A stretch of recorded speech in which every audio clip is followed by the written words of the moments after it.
баярлалаа. За нэр дэвшигч наран цогтыг дэмжиж байгаа. Сангийн бодлого, мөнгөний бодлого нийцтэй ажиллах нь ямар чухал байдгүй гэдгийг, ямар үнцэнтэй байдгийг вэ гэдгийг өнгөрсөн жилүүд харуулсан гэж бид харж байгаа.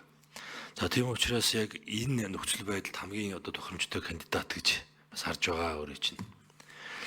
Эдийн засаг төсөв санхүүгийн гол яамдуудаар төрийн нэрийн бичгийн дараах дэд сайдын албыг хашлаа. За Эрдэнэс Монголд Монгол орныг сүүлийн 50 жил авч явж байгаа энэ уул уурхай эдийн засгийн аж ахуйг сүүлийн жилүүдэд хөдөлгөлөө.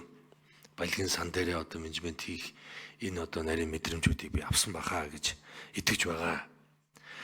Тийм учраас сайн ажиллаарай. За ипотекийн зээл гэж гишүүдийг асууж байгааг анхааралтай аваарай. Сая яг өөрөө их зүү хэллээ.